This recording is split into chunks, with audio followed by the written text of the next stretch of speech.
Muy buenas tardes a todos. El taller de estudios penales les brindo un cordial saludo de bienvenida y les agradece su participación en nuestro primer evento institucional denominado Cuestiones Actuales del Derecho Penal, un estudio crítico de la parte general y la parte especial. Mi nombre es Juan José Flores Vera, miembro principal del taller de estudios penales, y en esta ocasión tengo el agrado de presentarles al doctor Alex Van Bieser, a quien le extiendo un agradecimiento a nombre de todo el taller por haber aceptado gentilmente nuestra invitación a este magno evento. A modo de recomendación, se les solicita cerciorarse de que sus micrófonos y sus cámaras estén apagados, a fin de evitar alguna interferencia en la transmisión. Mencionarles también que las preguntas que deseen formularle a nuestro ponente podrán realizarlas a través del chat, y estas serán absueltas al final de la ponencia. Del mismo modo, aquellas personas que nos estén acompañando a través de la transmisión en vivo de Facebook podrán realizar sus preguntas en los comentarios para luego ser alcanzadas al ponente. Ya para empezar con la disertación, realizaré una breve presentación de nuestro ponente, quien es abogado, licenciado en Derecho por la Pontificia Universidad Católica de Chile, doctor en Derecho por la Universidad de Bonn, Alemania. Es profesor de Derecho Penal de la Pontificia Universidad Católica de Chile y de Máster en Derecho de la Universidad de Alberto Hurtado. Además, es abogado en el estudio jurídico Claro y CIA. Sin más preámbulos, le dará paso al doctor Alex Van Bieser, quien en esta oportunidad disertará el tema Injerencia y Solidaridad en la realización de actividades riesgosas. Adelante, doctor. Ya, muchas gracias, Juan José. Muchas gracias por esta invitación. Es un gusto estar aquí en esta primera actividad, ¿no es cierto?, en este ciclo del taller y en cierta forma inaugurarlo. Y por tanto, es para mí un doble honor, una doble alegría. Como tenemos relativamente poco tiempo, pues me tengo que ir a hacer clases en un momento más. Entramos en un momento más, en una hora, quiero decir, entramos derechamente en materia. Yo quisiera advertir ahí que puede parecer que el punto de partida es un poco extraño, porque tiene que ver con una regulación muy particular de la ley de tránsito chilena, pero no se dejen engañar, porque tras esta regulación particular hay una cuestión muy general, muy de fondo involucrada. Entonces, vamos a ver primero estos artículos de la ley de tránsito para que sepamos de qué estamos hablando, y después, ¿no es cierto?, comenzamos con el desarrollo más teórico. Fíjense, el artículo 176 dice: en todo accidente de tránsito, voy a leerlo mejor desde el documento que ustedes también. En todo accidente del tránsito en que se produzcan lesiones o muerte, en todo accidente de tránsito en que se produzcan lesiones o muerte, el conductor que participe en los hechos estará obligado a detener su marcha, prestar la ayuda que fuese posible y dar cuenta a la autoridad policial. Entonces, todo accidente de tránsito en que se produzcan lesiones o muerte, basta con eso, es una condición objetiva. El conductor que participe en los hechos, ¿no? Y por lo tanto es cualquiera que se vea involucrado en este accidente. No es necesario que sea el causante, sino que de alguna manera se ve involucrado en él. Tiene estos tres deberes: detener la marcha, prestar ayuda y dar cuenta a la autoridad policial. Luego, dice el artículo 195, el incumplimiento de la obligación de detener la marcha, prestar la ayuda posible y dar cuenta a la autoridad de todo accidente en que se produzcan lesiones señaladas en el artículo 176, se sancionará con la pena de presidio menor en su grado medio, inhabilidad perpetua y multa. Esa pena de presidio menor en su grado medio es la pena estándar del derecho chileno. Hay muchos delitos que tienen esa pena, y es un delito de cierta entidad. O sea, no es un delito muy grave, pero sí tiene cierta entidad. Si en el caso previsto en el inciso anterior, las lesiones producidas fuesen de las señaladas en el 397 número 1, que son lesiones muy graves que provocan consecuencias muy catastróficas a la persona que las sufre, o se produjese la muerte de alguna persona, el responsable será castigado con presidio menor en su grado máximo, a un grado mayor, inhabilidad perpetua y multa. Presidio menor en su grado máximo es una pena que va de 3 años y un día a 5 años de presidio, que normalmente no se cumple en forma efectiva, salvo que la persona tenga condenas previas, ¿no? Y el comiso, ¿no? Las penas previstas en este artículo se impondrán al conductor conjuntamente con las que le correspondan por la responsabilidad que le pueda caber en el respectivo delito o cuasi delito, de conformidad con lo dispuesto en el artículo 74, que establece el concurso real de delito, o sea, la suma de las penas en cuestión. Entonces, aparte del delito de omisión de auxilio, llamémoslo así de entrada, ¿no?, está la eventual responsabilidad por el delito o cuasi delito, ¿no?, de lesiones o de homicidio, que le corresponda al sujeto por su responsabilidad en la provocación del accidente. O sea, son dos responsabilidades distintas, ¿no? Y por último, el artículo 201 de la Ley de Tránsito dice: son infracciones o contravenciones menos graves, o sea, son infracciones no penales. Entonces, esto es derecho de policía, derecho contravencional, simplemente las siguientes: no cumplir con las obligaciones que impone el artículo 176. O sea, el presupuesto de esa contravención es el mismo que el del delito previsto en el 195 que acabamos de leer. ¿Ok? Entonces, ese es el panorama normativo que es fundamental para lo que vamos a ver, ¿no? Entonces, el 176 establece estas tres obligaciones y el 195 de la misma ley que el incumplimiento de esta obligación, que tiene estas tres partes, ¿verdad? Nosotros nos vamos a concentrar en una sola, que es la omisión de prestar auxilio, ¿no? El juego entre las tres es complicado y uno podría pensar que hay casos en que son incompatibles el cumplimiento de todas. Hay toda una discusión también acerca de si el sujeto incumple una de estas obligaciones, entonces incurre en el delito, y la respuesta en general es que sí. Hay toda una serie de problemas, pero a nosotros nos interesa esta omisión de auxilio. La omisión de auxiliar, que a los que han sacado, por así decirlo, la peor parte en un accidente de tránsito, en que pueden incurrir aquellos que han participado en el accidente, ¿no? Y por el solo hecho de haber participado, de haberse visto envueltos en el accidente sin ser necesariamente responsables de él. ¿Ya? Entonces, el foco, la pregunta que quisiera hacer, ¿verdad? Acá, es si existen, ¿no es cierto?, deberes de auxilio derivados de conductas lícitas cuyo incumplimiento pueda acarrear la imposición de una pena. ¿Ya? Si existen deberes de auxilio derivados de la realización de conductas lícitas, de tal manera que si no se cumplen esos deberes de auxilio, esa omisión, ¿no es cierto?, es castigada a título delictivo, de delito. ¿No? Y ustedes saben que aquí, ¿verdad?, la opinión de la doctrina absolutamente mayoritaria es que la responsabilidad por injerencia, ¿no?, solamente surge o puede surgir cuando el sujeto realiza una conducta contraria a derecho, ¿no? De tal manera que aquí el problema que está, ¿no es cierto?, de fondo en esta discusión es una pregunta que tiene que ver con lo siguiente. ¿Está este personaje que participa en un accidente de tránsito y que no auxilia al que sacó la peor parte, está infringiendo un deber de solidaridad, ¿no?, simplemente? Y digo simplemente porque la infracción de un deber de solidaridad, ¿no?, en la ley chilena tiene una sanción ínfima, tiene una sanción de falta. El que no auxilia o socorre a otro que está herido, dice la ley, maltratado o en peligro de perecer, ¿no?, es castigado con una pena de falta, en un procedimiento monitorio muy poco penal, por así decirlo. Mientras que si existiera un deber, ¿no es cierto?, de rescate, de auxilio, como producto de la realización de actividades lícitas, que no fuera simplemente un deber de solidaridad, sino de algún otro tipo, ¿no? Bueno, entonces la sanción sería a título del delito que corresponda según los resultados que se produzcan.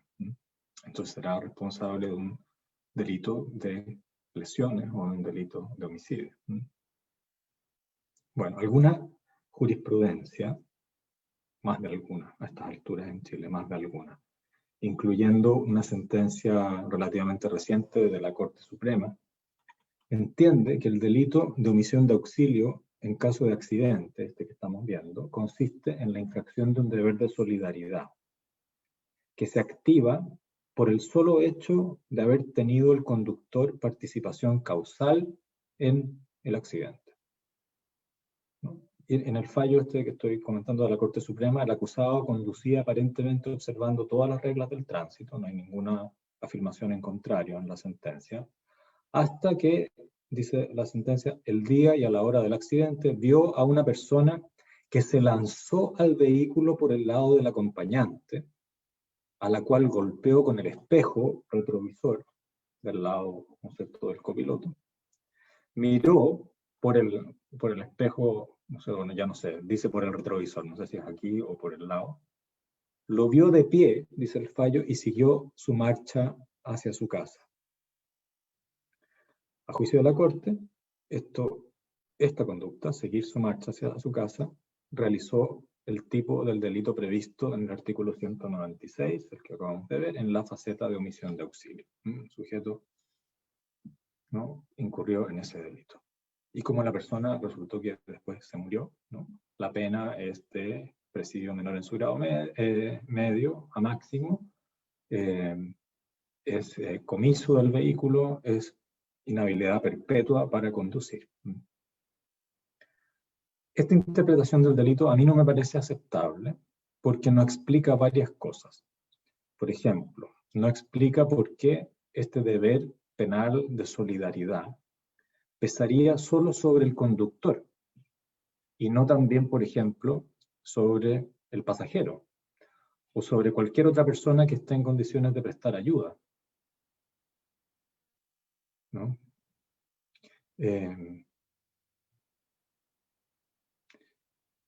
No explica en qué casos habría que de tener aplicación esa contravención, esa infracción que veíamos en el artículo 201, número 15, ¿no es cierto?, que establece entre las infracciones o contravenciones menos graves del tránsito, la de no cumplir con las obligaciones que impone el 176.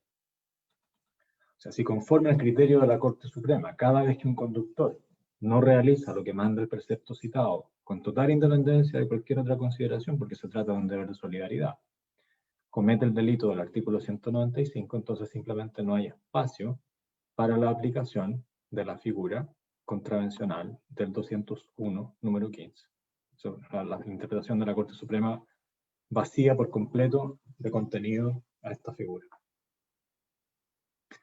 En segundo término, esta interpretación es difícilmente compatible con la magnitud de las penas que establece este artículo 195, especialmente para los casos en que la víctima resulta muerta o lesionada de gravedad. Que las penas copulativas, además de presidio menor en su grado máximo, inhabilidad perpetua para conducir vehículos, multa y comiso del vehículo, exceden con mucho las consecuencias penales asociadas a la infracción de deberes de solidaridad en nuestro ordenamiento, donde, como yo les comentaba recién, la omisión de socorro, incluso si es que la persona no socorrida después se muere, digamos, es una pena de multa de 1 a 4 unidades tributarias mensuales, o sea, estamos hablando de del orden de $50. Lo único que puede explicar, ¿no es cierto?, que semejante diferencia de tratamiento en uno y otro caso es el hecho de que la omisión de auxilio de la ley de tránsito es una omisión en la cual el que omite es el conductor de un vehículo, es decir, alguien que estaba haciendo algo, y ese algo es crear un riesgo especial inherente a esa actividad. Entonces, está esta interpretación de la Corte Suprema y de varios tribunales, de varios otros tribunales en Chile, que dice esto es, ¿no?, un tema de solidaridad, y eso es lo que explica esta figura. La otra alternativa es entender que el delito protege la vida y la salud o la integridad corporal de la persona que ha sacado la peor parte en un accidente de tránsito. Por eso es que tiene que existir, ¿no es cierto?, tal como lo exige el tipo penal, ¿no?, al decir que los que pueden cometer este delito son los conductores. El conductor que se haya visto envuelto en un accidente y no otro. Por eso tiene que existir una relación entre la conducción y los resultados de muerte o lesiones que condicionan el surgimiento de este deber penal de auxilio. Y esta relación es una relación de imputación objetiva, ¿no? Esta alternativa tiene la ventaja de que mantiene una vinculación entre la actividad previa de conducir y el delito de omisión de auxilio, pero al mismo tiempo evita establecer presupuestos que pudieran resultar excesivos o desproporcionados. O sea, no es necesario haber incurrido en un cuasi delito de homicidio o de lesiones para estar obligado a auxiliar bajo amenaza de pena, ¿no? Basta con que el riesgo, ¿no es cierto?, el riesgo al que está expuesta la persona que ha sacado la peor parte en un accidente sea imputable objetivamente a la conducta de conducir, ¿no? Entonces, no nos exige demasiado esta alternativa, y por otro lado, nos exige un poco más, ¿verdad?, que la simple afirmación de un deber de solidaridad, por cierto, como se tiene con cualquier tercero, ¿verdad?, en los términos que ya he descrito y que en el Código Penal chileno tienen una sanción general tan baja, ¿no?, y que no se explicaría por qué en este caso la tendrían que tener mucho mayor. Ahora, esta posición que planteo, ¿no?, tiene una serie de desafíos porque implica reducir, ¿no?, como se dice, teleológicamente, interpretativamente, el alcance del tipo penal. O sea, el tipo penal parece que tiene un alcance más amplio, ¿verdad?, que el que en realidad tiene, si es que yo exijo, ¿no?, que exista una relación de imputación objetiva entre la conducta de conducir, ¿no?, y el riesgo que se realiza en el resultado, ¿no? Por lo mismo, probablemente el principal desafío sea definir si la imputación objetiva de las consecuencias y por tanto de responsabilidad por la omisión de auxilio consiguiente exige que el conductor haya creado un riesgo prohibido, o si por el contrario la imputación se puede afirmar también cuando el riesgo de conducción se mantuvo dentro de los límites permitidos. Y esto nos remite a lo que les decía, ¿verdad?, al comienzo de esta discusión en cuanto a si el hacer precedente, ¿no?, que fundamenta una posición de garante y que llamamos normalmente injerencia, es un hacer precedente que tiene que tener carácter ilícito o no. Y esta figura nos permite discutir, a propósito de una constelación, ¿no es cierto?, concreta, ese problema más general, que es el mismo problema que existe, por decir algo, en el ámbito de la producción y distribución de productos defectuosos. O sea, la misma responsabilidad por el producto subyace este problema, cuando la producción y comercialización del producto se hace, ¿no?, se realiza de acuerdo a la normativa, creando un riesgo permitido, pero luego, ¿no?, se descubre que el producto era dañino, y la pregunta es ahí, ¿no es cierto?, si el productor o distribuidor tiene un deber de rescate, ¿no?, en el sentido de retirar el producto, de tal manera que si no lo hace incurre en un ilícito penal. Esa es la pregunta. Un deber civil, un deber, ¿no es cierto?, de derecho de protección del consumidor, por supuesto que lo tiene. La pregunta es si no lo cumple, ¿no?, incurre en un delito penal. Y aquí esa es la misma discusión que acá. Entonces ya hemos visto cómo la lesión de la solidaridad mínima no puede sustentar en el conjunto del ordenamiento chileno penas de la magnitud de las que están previstas en el 195 de la Ley de Tránsito, ni explica la diferencia entre el régimen del conductor no responsable del accidente y el régimen extraordinariamente benigno que tiene este mal samaritano en la falta de omisión de socorro del Código Penal. Igualmente infundado resulta, incluso más allá de la tesis de la solidaridad, que la ley imponga el deber de auxilio solo al conductor y no a cualquier persona a la cual le puedan ser objetivamente imputables las lesiones graves. Por ejemplo, podría ocurrir que el conductor, por ejemplo un taxista, haya excedido mínimamente la velocidad permitida, pero que el accidente tenga su explicación en el asalto que estaba sufriendo a manos de su pasajero, o que el conductor haya atropellado a la víctima como consecuencia de una maniobra instintiva destinada a esquivar a otro peatón que cruzaba por una zona prohibida. Ni este último peatón, ni el asaltante, en nuestro ejemplo, van a tener el deber de auxilio, a pesar de que el respectivo accidente es objetivamente imputable a cada uno de ellos. Entonces, la posición de garante exigida por el tipo penal considera algo más, ¿no? Vean ustedes que no es tan simple, esto no es cosa de, no, esto no es blanco y negro, ¿no? Es mucho más fino, son mucho más finas las distinciones que hay que hacer. Una posible explicación de todos estos aspectos centrales en la configuración legal de la figura es la subsistencia de una posición de garante por injerencia, a pesar de que el sujeto actúa dentro del riesgo permitido, situación que se produciría en los casos en que se crea un riesgo especial. Y aquí recurro a este concepto acuñado hace años por Jacobs en un contexto algo distinto que este, pero la creación de un riesgo especial. Y los riesgos especiales son los que exceden el mínimo de riesgos que cada uno impone a los demás de un modo consustancial, inevitable al contacto social y que se reconocen, por ejemplo, aunque no siempre, en que el derecho establece la obligación de contratar seguros para cubrir esos riesgos, o en que la regulación del límite hasta el cual el riesgo está permitido es particularmente densa, particularmente meticulosa en la ley o en la normativa infralegal.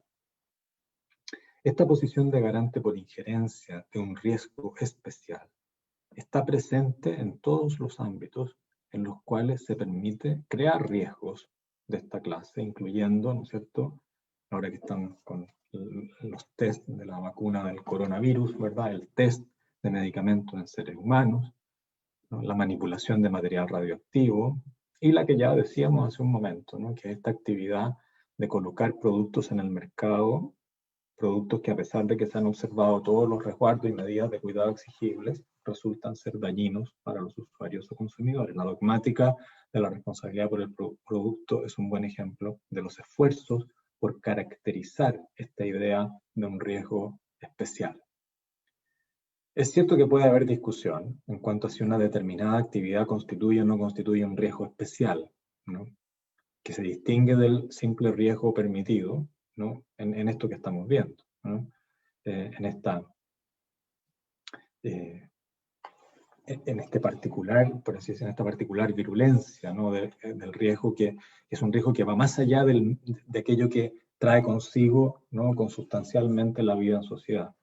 Ahora, ¿qué es un riesgo especial y qué no? Como les digo, puede haber discusión, pero no hay duda de que la conducción de vehículos motorizados es uno de esos riesgos. O sea, digo yo, no hay duda, siempre hay quien puede cuestionar esto y alguna vez poniendo esto me lo han cuestionado. Pero al autorizar la conducción de vehículos motorizados, el derecho autoriza la creación de riesgos muy por encima de lo que es controlable por la persona que conduce, y compensa esta autorización con la imposición de una competencia preferente por las consecuencias típicas de ese riesgo.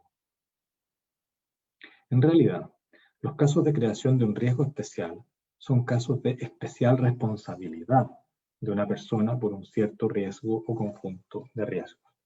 Por eso, ¿no?, lo decisivo es la competencia por el riesgo. La contrapartida de la injerencia por creación de un riesgo especial es el estado de necesidad defensivo, al menos en su forma más característica. Cuando una conducta se mantiene dentro del riesgo permitido, se torna altamente peligrosa, pero se torna altamente peligrosa para los intereses o los bienes de un tercero, el que sufre la amenaza, el que sufre ese peligro, no está obligado a tolerar la pérdida de sus bienes y puede legítimamente conjurar el peligro apelando a la autorización que le proporcionan las reglas sobre el estado de necesidad defensivo, precisamente a costa de quien actúa amparado por el riesgo permitido. La clase de responsabilidad o competencia del afectado por el riesgo, por la acción de salvaguarda, es ¿no es cierto?, discutida, pero que existe esta posibilidad de aplicar el estado de necesidad defensivo, en estos casos está más bien fuera de discusión. Pero más allá de las diferencias terminológicas y sistemáticas en todas estas cosas que a veces nos hacen perdernos un poco, en la medida en que las hipótesis que quedan comprendidas bajo el rótulo de riesgo especial son hipótesis en las que no es posible organizar la propia esfera de organización de un modo tal que excluya razonablemente todo riesgo para los demás, al permitir la creación de esta clase de riesgos, el derecho compensa este diferencial, dejando subsistente una posición de garante respecto de las consecuencias ulteriores y evitables que sean imputables a esos riesgos especiales. Ejemplo, quien eleva un dron cumpliendo con todas las regulaciones, ¿no es cierto?, administrativas que existen, está obligado a auxiliar a las víctimas si es que el aparato imprevisiblemente falla y cae, lesionando a unos transeúntes. Algo análogo ocurre con las consecuencias que se derivan de conductas justificadas dentro de la salvaguarda de un bien, ¿no es cierto?, pero que ya se encuentra a salvo.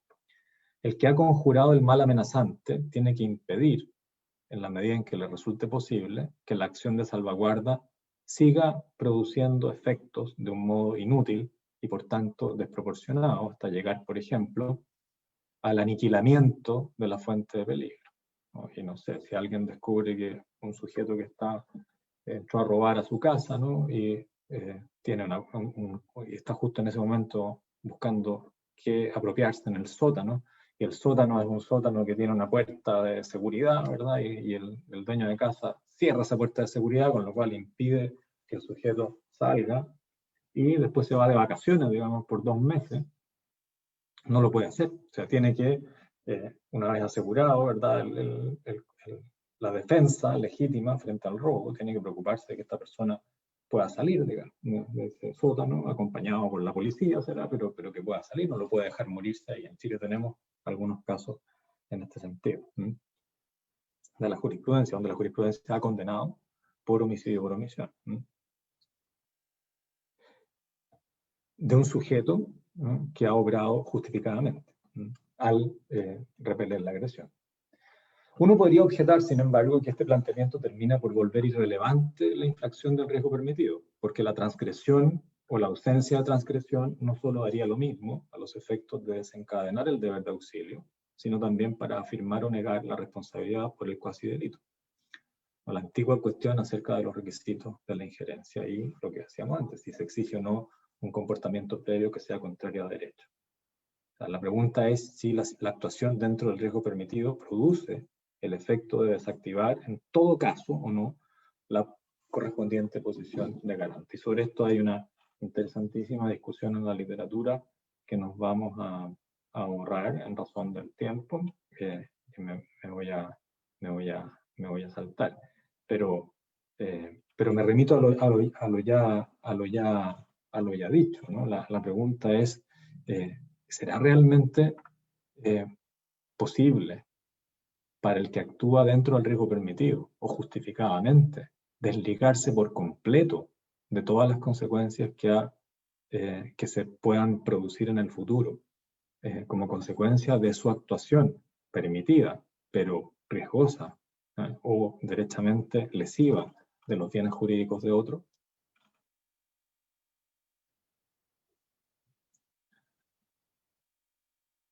Yo pienso que no. Yo pienso que no. El riesgo especial está permitido a pesar de que a todas luces quien lo crea no está en condiciones de controlarlo por completo.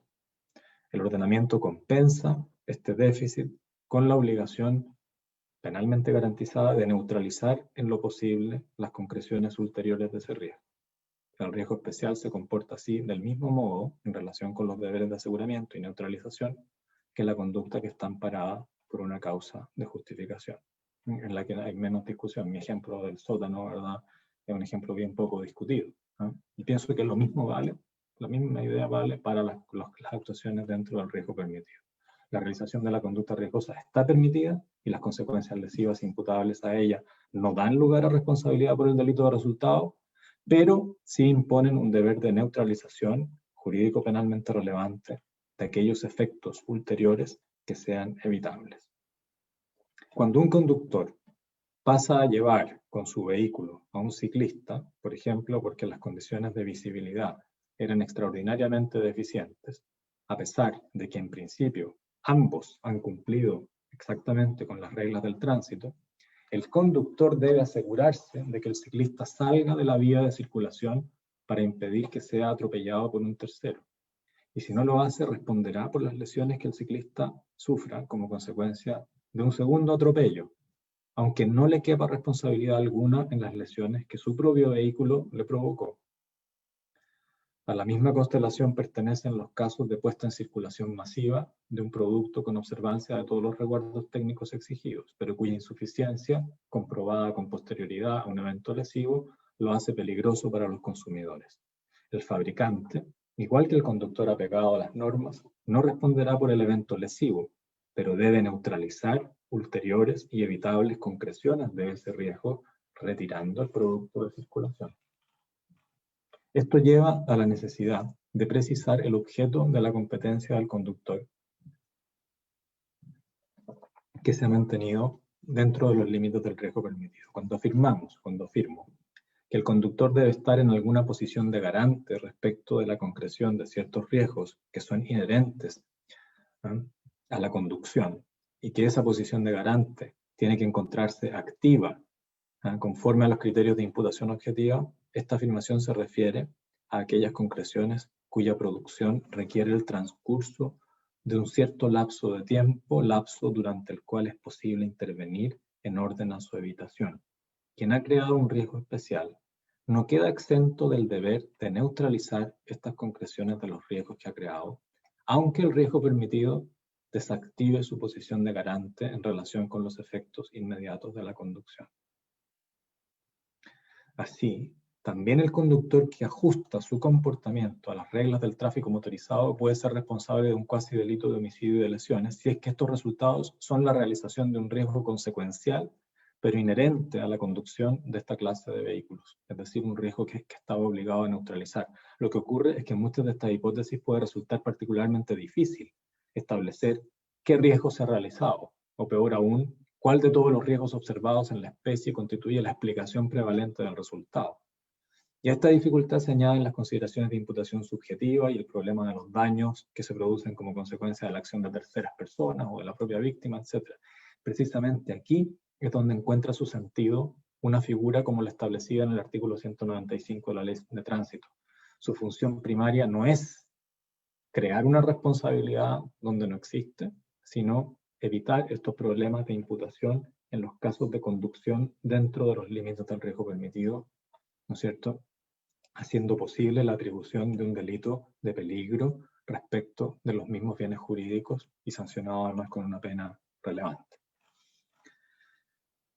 Ahora, no hay que olvidarse, con esto ya voy terminando, de que la creación de un riesgo especial solo deja subsistente la injerencia respecto de los riesgos residuales o colaterales de ese mismo riesgo especial. Por eso, no quedan cubiertos los casos en que no se realiza un riesgo residual de la conducción de vehículos, sino que el daño se debe, por ejemplo, a la caída de un objeto contundente sobre la pista de circulación.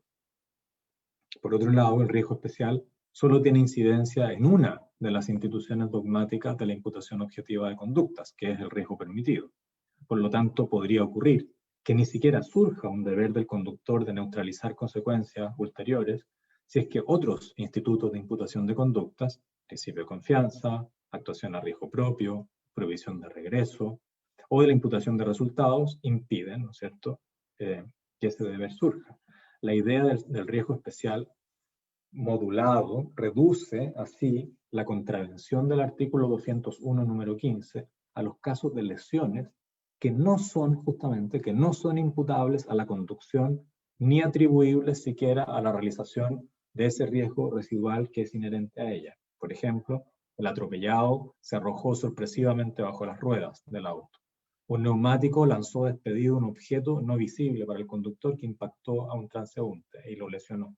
En estos casos subsiste un deber puro de solidaridad, cuya infracción está sancionada por una regla de índole contravencional en el artículo 201, número 15, que es, en ese sentido, estrictamente correspondiente y paralelo a la omisión de auxilio genérica que se sanciona como falta en el Código Penal. Entonces, el conductor mal samaritano va a quedar sujeto al régimen contravencional de la ley de tránsito, mientras que los demás partícipes en el accidente van a quedar sometidos, igual que los transeúntes, la gente que va pasando por ahí, al régimen de las faltas del Código Penal y del Código Procesal Penal. Uno podría decir, bueno, pero es raro esto de que el conductor quede en ley de tránsito, justicia de policía local, mientras que los demás, ¿no es cierto?, quedan sometidos al Código Penal, a título de falta, pero Código Penal. Y esta curiosa diferencia se ve compensada, sin embargo, por el hecho de que los presupuestos de aplicación de las faltas son más exigentes, porque se exige que la víctima se encuentre en despoblado, lo que al menos supondrá que el conductor del vehículo se ha dado a la fuga o no está en condiciones de prestar ninguna ayuda. Es decir, la responsabilidad penal de los no conductores es subsidiaria, tiende a asegurar la última esperanza de ayuda de los lesionados en el accidente y eso justifica, ¿no es cierto?, su tratamiento como falta penal y no como mera contravención de tránsito. Sintetizo. Se puede afirmar que debe existir una relación entre la conducta previa del agente y los resultados lesivos cuya presencia desencadena el deber de auxilio penalmente garantizado. La relación mínima es una relación de imputación objetiva a la conducción del vehículo, aun cuando esta conducción se haya mantenido dentro de los límites del riesgo permitido. En los casos de creación de un riesgo especial, el agente conserva una competencia preferente por el suceso, incluso cuando no transgrede el riesgo permitido, salvo que las lesiones en cuestión sean atribuibles a riesgos no imputables objetivamente al conductor, o bien distintos de los que genera la conducción de vehículos. La observancia del riesgo permitido, sin embargo, modula la posición de garante e impide atribuir responsabilidad por un eventual delito de resultado en razón de la realización de la conducta riesgosa permitida, aunque subsista este deber jurídico penalmente relevante de neutralizar los efectos ulteriores evitables. Eso es cuanto puedo exponer y quedo muy atento a las preguntas que ustedes tengan la amabilidad de formular.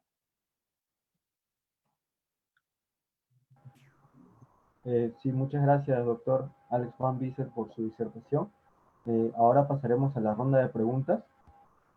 Tenemos una primera pregunta, la cual menciona: doctor, quisiera preguntarle en cuanto a la inferencia, con respecto a la legítima defensa que causa un mal grave en el agresor, ¿el sujeto que actúa en legítima defensa tendría un deber de solidaridad para con el agresor? De ser así, al no hacerlo, ¿responde por el delito de omisión de auxilio o una comisión por omisión, en caso sea por homicidio? Sí. Bueno, la pregunta incide directamente en lo que estábamos conversando y lo que yo pienso y es lo que les he querido plantear, es que en esos casos lo correcto es la segunda alternativa. O sea, quien actúa justificado, ¿no es cierto?, sigue siendo, aunque actúe, ¿no es cierto?, bajo el amparo de la causa de justificación, sigue siendo garante de la evitación de aquellas consecuencias ulteriores que se siguen de la acción defensiva que ya no son necesarias para asegurar la defensa definitiva del bien que se defiende legítimamente, ¿no? Nosotros tenemos un caso de la jurisprudencia acá, de un sujeto, ¿verdad?, que creyéndose, es un caso un poco más complejo porque es un caso de error sobre los presupuestos fácticos de una causa de justificación, pero bueno, da igual. El sujeto, ¿cierto?, se considera agredido ilegítimamente, dispara con una escopeta sobre el otro, sobre este agresor, esto en una zona rural, y simplemente lo deja tendido en el piso desangrándose, y el sujeto, si hubiera sido auxiliado, hubiera salvado su vida, pero muere a las 24 horas después, porque nadie lo auxilia, nadie lo ve, y el tribunal condena al que se defendió legítimamente como autor de un homicidio por omisión. Eso es, y vuelvo a mi ejemplo del sujeto encerrado en en el sótano, ¿verdad?, de seguridad. Claro, el encierro es correcto, es una acción de legítima, amparada por la legítima defensa. Lo que pasa es que el sujeto después tiene que evitar, ¿no es cierto?, una vez que la defensa está garantizada, tiene que evitar los efectos ulteriores, ¿no es cierto? Y si no lo hace, es garante por injerencia, ¿no? Y no está actuando dentro del riesgo permitido, ¿no? Y esa posición de garante por injerencia queda modulada por la actuación justificada, pero no anulada, ¿no? Respecto de cambio de objeto, por así decirlo. Y esto, perdona que me extienda un poco en la respuesta, pero creo que es el centro del tema. Yo exponiendo unas consideraciones parecidas a esta una vez en China, un profesor chino muy sagaz, muy inteligente, me preguntó, me dijo, pero profesor, me extraña mucho que el conductor no sea responsable de las lesiones que provoca al atropellar al peatón, ¿no es cierto?, si iba conduciendo conforme a la normativa del tránsito, pero sí sea responsable de la muerte del peatón si se muere después. O sea, si se muere de inmediato, no es garante, pero si se muere 3 horas después, o porque lo atropella otro auto, ya que lo dejó ahí tendido, ¿no?, sí es garante, ¿no? Me decía el profesor chino, esto no se entiende. Bueno, la única forma de entenderlo es que el objeto de la posición de garante en uno y otro caso es distinto, es diferente. Esta posición de garante, por injerencia modulada por el riesgo permitido o por la justificación, incide en las consecuencias ulteriores evitables para cuya realización se requiere un lapso de tiempo en el cual es posible intervenir para evitarlas, ¿ya? Cambia el objeto de la posición de garante en un caso y en otro. Eso. Muchas gracias, doctor. Hay 2 preguntas más, las cuales menciona: ¿solo se puede ser garante de bienes jurídicos individuales o también de bienes jurídicos colectivos? ¿Y cuál es la diferencia entre la infracción al deber y la comisión por omisión en posición de garante? La segunda pregunta, si me la puede repetir, por Sí, favor. claro. ¿Cuál es la diferencia entre la infracción al deber y la comisión por omisión en posición de garante? Ya. La segunda pregunta es un tema de teoría de las normas. En los dos casos hay una infracción a deber. O sea, el que comete por omisión porque es garante infringe un deber, ¿no es cierto? Como lo infringe cualquiera, ¿verdad?, que, que comete el delito activamente. Los dos, no hay diferencia. Son formas que adoptan la infracción del deber, ¿no? Por lo tanto, ahí yo no tendría mucho más que agregar, ¿no? Y la primera pregunta decía relación con se me fue. Sí, No, me le repito la distraje. pregunta. Sí. ¿Solo se puede ser garante de bienes jurídicos individuales Ah, o también de sí. colectivos? Sí, gracias. No, o sea, evidentemente que se puede ser garante de bienes jurídicos colectivos y, bueno, hay muchas, a lo largo de la historia, ¿verdad?, se han hecho muchas clasificaciones de las posiciones de garante, ¿no es cierto?, de acuerdo a distintos puntos de vista, distintas perspectivas. Probablemente la división o la clasificación más fundamental, más profunda sea la que distingue, ¿no es cierto? Se trata de deberes que consisten simplemente en dejar al otro en paz, dejarlo tranquilo, como decía Hegel, ¿no?, los deberes negativos, o deberes que existen, ¿no es cierto?, en orden a dar forma, dar vida a ciertas instituciones. La mayor parte de los deberes, ¿no es cierto?, de esta segunda clase, ¿no?, que implican la obligación de dar vida, de hacer surgir, ¿no?, en la sociedad ciertas instituciones, ¿no?, se constituyen a la persona que es, ¿no es cierto?, titular de esos deberes en garante de bienes colectivos. El funcionamiento del Estado, o el funcionamiento de la relación paterno-filial, ciertas deberes, ¿verdad?, de cooperación y asistencia, ¿no?, los deberes institucionales. Sí, eso contestaría. Sí. Muchas gracias, doctor. Tenemos una última pregunta por parte de Adelante. Allen Flores Serpa, el cual nos menciona: profesor, ¿qué opina de los que consideran que la competencia por organización es lo mismo que el dominio del hecho?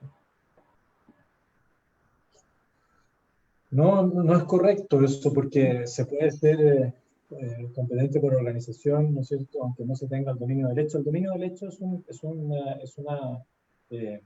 eh, alude a una realidad eh, eh, absolutamente fáctica, que consiste en controlar, tener las riendas, ¿no es cierto?, del suceso, en el sentido de manejar uno, resolver uno, decidir uno, ¿no? Acerca de si ese suceso que tiene relevancia penal, ¿verdad?, llega a término, ¿no?, o simplemente queda interrumpido o abandonado, ¿verdad? Es una cuestión básicamente fáctica, es una cuestión de hecho. Es el poder de hecho de decidir sobre la consumación del delito. La competencia por organización, en cambio, es una categoría normativa, ¿no?, que nos dice quién tiene el deber de velar por el Estado y por la modificación de un cierto ámbito de organización. Y por tanto, quien tiene dominio del hecho, ¿verdad?, puede ser competente o no, ¿no?, por lo que ocurre en ese ámbito de organización. O sea, alguien puede dominar el hecho completamente y sin embargo carecer de competencia por él.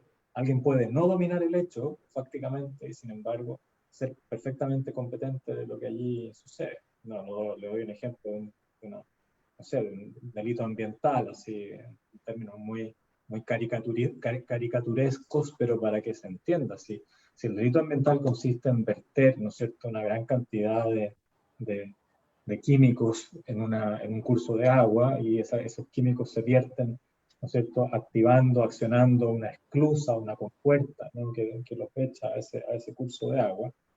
Bueno, el empleado, ¿verdad?, al sujeto, o sea, esto ocurre un fin de semana y no hay nadie más, ¿verdad?, que el guardia de seguridad, ¿no?, de la planta, y resulta que al jefe de residuos líquidos se le ocurre que ese día es el día oportuno para verter esa gran cantidad de químicos contaminantes para que nadie lo note. Y llama a la planta y está el guardia, le contesta y le dice, oiga, dígame, puede ir usted a la caseta de la esclusa y abrirla. Ojo que vamos a botar contaminantes, pero bueno, así funcionan estas cosas, ¿no? Y el tipo se piensa lo suyo también el guardia y ejecuta la acción. Bueno, ese señor tiene el dominio del hecho, ¿no? Sin embargo no es competente de la contaminación. En cambio, el que está en el teléfono, ¿no?, y que no tiene poder de mando sobre el guardia, que probablemente pertenece a una empresa contratista, tiene la competencia y sin embargo no tiene el dominio. Sí, bueno, doctor, muchas gracias. Nuevamente le agradecemos por habernos acompañado en lo que viene siendo nuestro primer evento institucional del taller de estudios penales y lo invitamos a que nos pueda brindar unas palabras finales.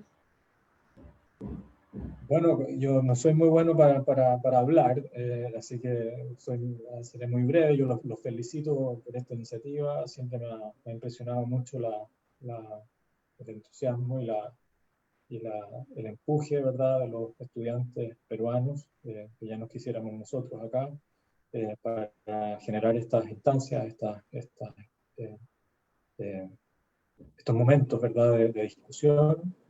Yo, para mí es un honor y una alegría y encantado lo hago. Las personas a las cuales les interesa realmente el derecho penal, ¿verdad?, no son muchas, más bien pocas.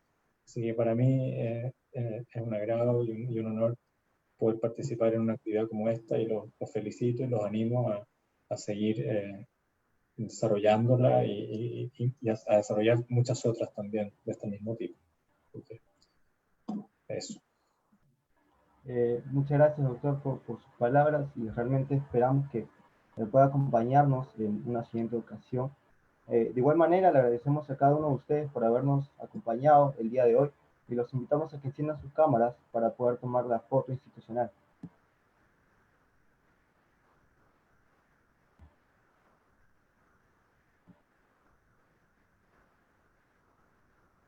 Bueno, muchas gracias a todos. Recuerden que la siguiente ponencia estará a cargo del doctor Armando Sánchez Málaga a las 6. Muchas gracias, doctor Alex Van Bissell. Esperamos contar con usted en una siguiente ocasión. Gracias. Adiós, estén muy bien, felicitaciones.